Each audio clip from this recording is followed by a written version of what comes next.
Hello students, how are you all? So as you know that we have completed the first unit, that is some basic concepts of chemistry.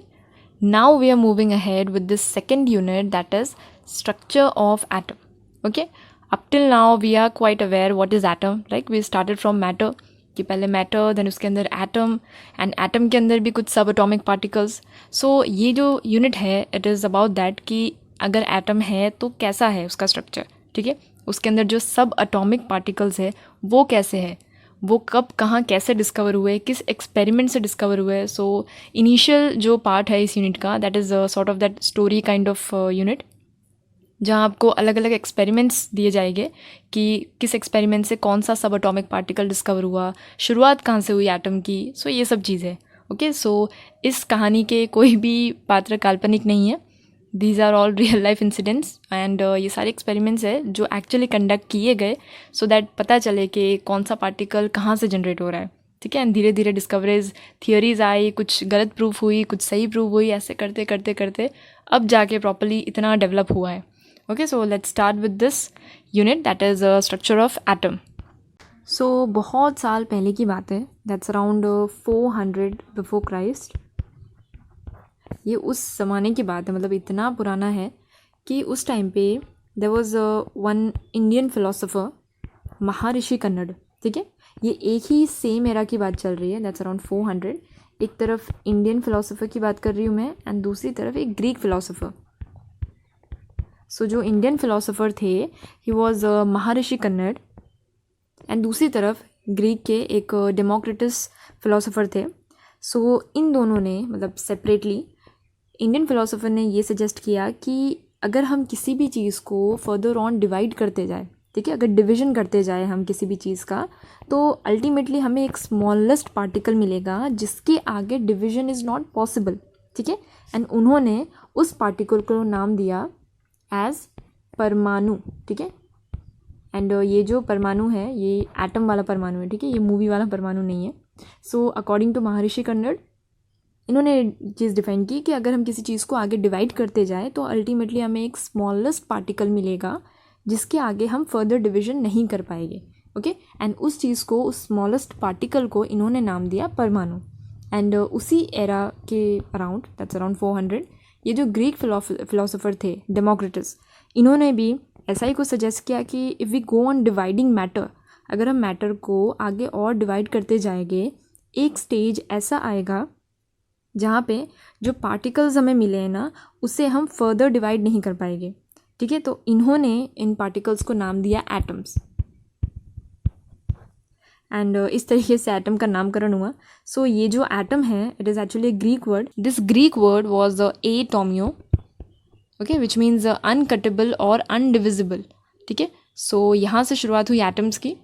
अब ये जो discovery थी मतलब it was actually a philosophical consideration. Okay, there was no specific experimental proof और any sort of documentation on this. So हम इन्हें उस चीज़ का क्रेडिट नहीं देते, बट येस आप ऐसा ज़रूर कह सकते हो कि बिगिनिंग यहाँ से हुई एटम्स की.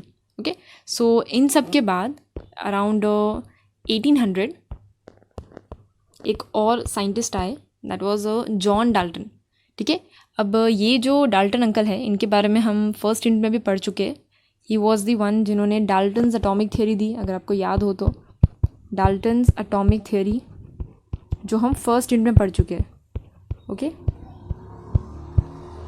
सो Dalton came up with this Dalton's atomic theory जहाँ पे उन्होंने अलग अलग पॉस्टुलेट्स दिए. यस, ये ज़रूर है कि हम भी जानते हैं और आप भी जानते हो कि ये जो थियोरी थी it was not 100% successful, but उस टाइम पे इन्होंने कुछ पॉस्टुलेट्स दिए थे. ओके, अबाउट एटम, देन उस जो स्ट्रक्चर है उसके बारे में कुछ आइडिया बताया था. बट ये जो थियोरी थी ये भी 100% श्योर नहीं थी, मतलब ये भी 100% राइट प्रूव नहीं हुई. सो इसके बाद साइंटिस्ट और ज़ोरों शोरों से लग गए डिस्कवरी करने में. एंड फिर एंट्री हुई अबाउट 1898 टू 1900 के आसपास की बात है. तब एंट्री हुई और एक नए साइंटिस्ट की जिन्हें हम माइकल फैराडे के नाम से जानते हैं. ये तो नाम आपने सुना ही होगा. So Michael Faraday he was the one जिन्होंने ये एक्सपेरिमेंट परफॉर्म किया जहाँ पे उन्होंने इलेक्ट्रिसिटी एंड मैटर को रिलेट किया आपस में. मतलब if electricity is pass through a solution of an electrolyte, chemical reactions occurred at the electrodes which resulted in the liberation and deposition of matter in the electrodes. तो ये जो चीज़ बताई, this was done by Faraday. Okay, इसे आप Faraday's law of electrolysis भी बोल सकते हो, जो उन्होंने दिया था. Okay, so Michael Faraday he suggested the relationship between electricity and matter for the first time.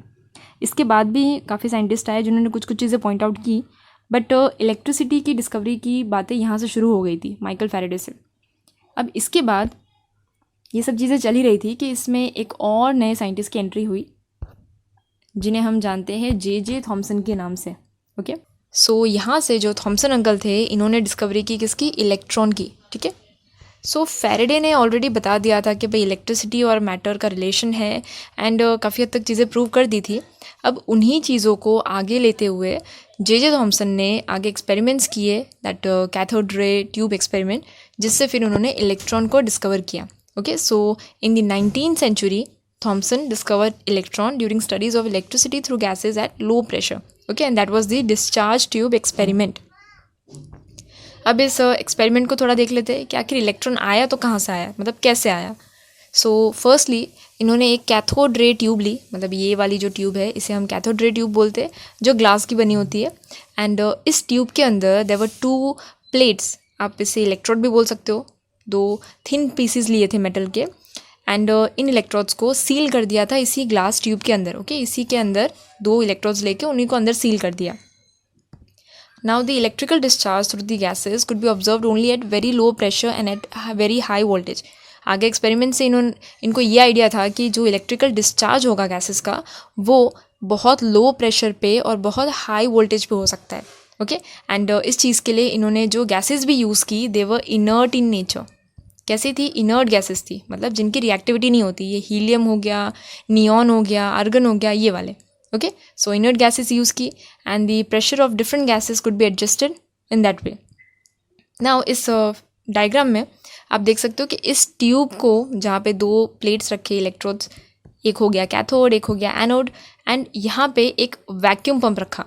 Vacuum pump का काम क्या होता है? वैक्यूम जनरेट करना. तो अगर इन्होंने गैसेस यूज़ की तो फिर वैक्यूम की ज़रूरत क्या पड़ी? सो यहाँ पे ये जो गैसेस यूज़ की है ना, ऐसा नहीं कि पूरा अच्छे से फुल्ली फिल्ड है गैसेस से, ऐसा नहीं था. वैक्यूम से काफ़ी हद तक चीज़ें खाली कर दी थी, लेकिन कुछ कुछ जो गैशियस मॉलिक्यूल थे, गैशियस एटम थे, उन्हें अंदर रहने दिया था. ओके, तो इस तरह का this sort of arrangement was there. And इसी अरेंजमेंट में यहाँ पे जो एनोड है, एनोड के पीछे इन्होंने लगाई जिंक सल्फाइड की एक लेयर, जो फ्लोरेसेंस बता सके. वो जो जगमग जगमग चमक होती है ना, दैट स्पार्क, वो जिंक सल्फाइड का उन्होंने वहाँ पे कोटिंग किया, जिससे उनको आइडिया आ सके. So when sufficiently high voltage was applied, that is this high voltage was set up, and when sufficiently high voltage is applied across the electrodes, the current, it starts flowing through a stream of particles moving in the tube from this negative electrode to this positive electrode. ठीक है, जब इन्होंने high voltage apply किया तो क्या हुआ? Current flow होना start हुआ with that stream of particles, जो कैथोड से, कैथोड मतलब नेगेटिवली चार्ज प्लेट. ठीक है, सो नेगेटिवली चार्ज प्लेट से पॉजिटिवली चार्ज प्लेट पे जाना स्टार्ट हुआ, एंड वो था करंट. एंड दीज पार्टिकल्स, मतलब दीज रेज जो निकली यहाँ कैथोड से गई एनोड की तरफ, इन रेज को नाम दिया कैथोड रेज या तो cathode ray particles. So this was the discharge tube experiment, and this is the zoomed in part कि यहाँ पे क्या किया. सबसे पहले तो ग्लास ट्यूब ली, फिर इस ग्लास ट्यूब के अंदर 2 प्लेट्स लिए, मतलब 2 इलेक्ट्रोड्स बोल सकते हो आप. एक हो गया कैथोड, एक हो गया एनोड. फिर यहाँ पे एक हाई वोल्टेज अप्लाई किया, एंड इसके अंदर वैक्यूम जनरेट किया, मतलब जो इनर्ट गैसेस थी उनको निकाल के अच्छे से वैक्यूम बनाया. एंड ऐसा नहीं था कि पूरा खाली था ट्यूब, अंदर कुछ कुछ एटम्स थे गैसेस के, and that was kept at very low pressure. And जब इस प्रॉपर अरेंजमेंट पे, जहाँ पे इन्होंने एनोड के पीछे एक जिंक सल्फाइड का कोटिंग लगाया था, for what purpose? For fluorescence purpose. वो जो स्पार्क होता है, जो चमक होती है ना, उस चीज़ के लिए, सो दैट उन्हें पता चले कि कुछ अगर शाइन हुआ तो कुछ आइडिया आएगा. सो यहाँ पे जब ये जो हाई वोल्टेज अप्लाई किया गया, तब यहाँ से रेज निकली और यहाँ पे गई और यहाँ पे ग्लो हुआ, that is this green glow. ठीक है, सो इस तरीके से पता चला कि ठीक है, ये जो रेज निकल रही है, जो कैथोड से जा रही है एनोड की तरफ, उनको नाम दिया गया कैथोड रेज या तो cathode ray particles. Now, the flow of current from cathode to anode was checked by making a hole in the anode and coating the tube behind anode with phosphorus material zinc sulfide. Yes, ये चीज़ हमने देखी कि इन anode पे it was made perforated. Means what, ये जो anode का plate है ना, इस पर छोटे छोटे छोटे होल्स कर दिए थे, बहुत माइन्यूट से होल्स किए गए थे एंड पीछे जिंक सल्फाइड की कोटिंग लगाई गई. सो जब रेज यहाँ से गई ना तो पीछे ग्लो हुआ, तो पता चला कि ठीक है रेज पास हो रही है कैथोड वाले पार्ट से एनोड वाले पार्ट तक. Then when these rays after passing through anode strike the zinc sulfide coating, a bright spot is developed on the coating. Yes, that is that green spot. ठीक है, मतलब ये जो green glow हो रहा है it is due to that zinc sulfide coating. So ये क्यों ग्लो कर रहा है? बिकॉज यहाँ से कैथोड से रेज निकल के कहाँ जा रही है? एनोड की तरफ. So that was the cathode ray discharge tube experiment. अब ये एक्सपेरिमेंट तो परफॉर्म कर लिया, इससे रिजल्ट क्या क्या मिला? ओके, इससे कंक्लूजन्स जो थे वो क्या प्रूफ हुए? So let's see that. Yes, this is the experiment. मतलब जब यहाँ से हाई वोल्टेज अप्लाई हुआ with the condition of low pressure, क्या हुआ? कैथोड से रेज निकली, एनोड से, यहाँ पे ये होल दिख रहा है, एनोड से निकली एंड ये जो पॉइंट है that is the zinc sulphide coating. So यहाँ पे आपको ग्रीन स्पॉट दिख रहा है, दैट शोज़ कि ये ग्लो कर रहा है यहाँ पे. Okay, so this is that animation part. So results क्या थे इस एक्सपेरिमेंट के? सबसे पहली चीज़ तो जो कैथोड रे है it starts from cathode and move towards anode, right? क्योंकि एनोड के पीछे ये जो ग्लो कर रहा था जिंक सल्फाइड का कोटिंग, उससे आइडिया आ गया कि ये जो रेज है ये कैथोड से मूव होके कहाँ जा रही है? एनोड की तरफ जा रही है, right? Next was that these rays themselves are not visible. ठीक है, ये खुद विजिबल नहीं थे बट इनका बिहेवियर देखने को मिल रहा था. कैसे? Because of that fluorescence. अगर ये जो ट्यूब था यहाँ पे अगर ग्लो महसूस हो रहा है, मतलब यहाँ पे दिख रहा है, ऑब्जर्व हो रहा है कि ग्लो है इस तरफ, सो ये मतलब क्या बता रहा है कि इस तरफ से कोई चीज़ गई होगी तभी तो ग्लो होगा. बिकॉज ऐसे तो ये पूरी पैक्ड है, पूरी इवैक्यूएटेड ट्यूब है. सो यहाँ से पता चला कि ये जो रेज है दीज आर इनविजिबल, राइट? मतलब विजिबल नहीं है, आप देख नहीं पाओगे इन्हें, बट पता कैसे चल रहा है कि कोई रेज है? बिकॉज यहाँ पे कुछ पोर्शन ग्लो कर रहा है. Okay, so these rays themselves are not visible, but their behavior can be observed with the help of certain kind of material that was the fluorescent or phosphorescent, which glows when hit by them. Okay. Then in the absence of electrical or a magnetic field, these rays travel in straight line. मतलब ये जो tube था यहाँ पे से raise निकली और ये एनोड की तरफ जा रही है. I am writing it A and यहाँ पे कैथोड. ठीक है, सो यहाँ से यहाँ की तरफ जा रही है, कैथोड से एनोड की तरफ मूव कर रही है. अगर यहाँ पे कोई इलेक्ट्रिकल या मैग्नेटिक फील्ड नहीं है तब तो ये अच्छे से अपने चुपचाप अपने रास्ते पे जाएगी कैथोड से एनोड तक. बट अगर there is some sort of electrical या मैग्नेटिक फील्ड तो वहाँ पे डिफ्लेक्शन देखने को मिलेगा. ओके, वो हम आगे देखते हैं. बट एब्सेंस ऑफ इलेक्ट्रिकल या तो मैग्नेटिक फील्ड में क्या देखते हैं हम कि जो रेज है वो सिंपली स्ट्रेट लाइन में ट्रैवल करेगी. Next is that in the presence of electrical और magnetic field the behavior of cathode rays are similar to negatively charged particles, suggesting that the cathode ray consists of negatively charged particles called the electrons. So यहाँ पे क्या देखते हैं हम? जब cathode tube में, like this is cathode, this is anode, ठीक है? अब कैथोड से एनोड की तरफ जब रेज जा रही है एंड सडनली अगर हम कोई इलेक्ट्रिकल फील्ड अप्लाई कर दें, ठीक है, मतलब इलेक्ट्रिकल प्लेट्स अप्लाई कर दें, जैसे यहाँ पे नेगेटिव है, यहाँ पे पॉजिटिव है, तो ये जो रेज जो अब तक स्ट्रेट ट्रैवल कर रही थी ना वो पॉजिटिव की तरफ डिफ्लेक्ट कर गई. क्या हुआ? पॉजिटिव की तरफ उनका डिफ्लेक्शन देखने को मिला. अब कोई चीज़ पॉजिटिव की तरफ कब डिफ्लेक्ट करेगी? जब वो खुद नेगेटिव होगी, राइट? सो इस प्रेजेंस ऑफ इलेक्ट्रिकल फील्ड ने ये प्रूव किया कि जो कैथोड रेज का बिहेवियर है ना वो नेगेटिवली चार्ज पार्टिकल्स जैसा है. क्यों ऐसा? बिकॉज वो डिफ्लेक्ट कर रही है पॉजिटिव की तरफ. अगर कोई चीज़ पॉजिटिव की तरफ झुक रही है वो तभी झुकेगी ना जब वो खुद नेगेटिव हो. सो यहाँ से दे सजेस्टेड कि जो कैथोड रे है they consist of negatively charge particles and उन्हें नाम दिया इलेक्ट्रॉन्स का. Okay, the characteristic of cathode rays do not depend upon the material of electrodes and the nature of gas present in the cathode ray tube. ये जो characteristic था कि cathode ray ये चीज़ दिखा रही है या फिर स्ट्रेट ट्रैवल कर रही है, ये सब जो चीज़ें थी, ये सब जो बातें थी कि वो इस चीज़ पर डिपेंड नहीं करती कि हम कौन सा मटेरियल ले रहे हैं या तो कौन सी नेचर की हमने गैस ली है. इट वॉज फिक्स कि ठीक है रेज निकलेगी जो कैथोड से एनोड की तरफ जाएगी. सो यहाँ से जो इलेक्ट्रॉन्स है they came up as the basic constituent of all atoms and ये फिक्स हो गया कि भाई एटम के परिवार में एक जो नया मेंबर हमें मिला है वो कौन है? वो है electron. Okay, so that was how electron was discovered. So now let's take a quick recap of how the experiment was performed. Like this is the cathode ray tube. ठीक है, कैथोड रे ट्यूब ली, उसके अंदर 2 electrodes लिए, one was cathode one was anode. उस tube के अंदर कैसा pressure maintain किया? Low pressure. Okay, these two conditions are very important कि ये चीज़ जो हुई ना, ये लो प्रेशर और हाई वोल्टेज पे हुई है.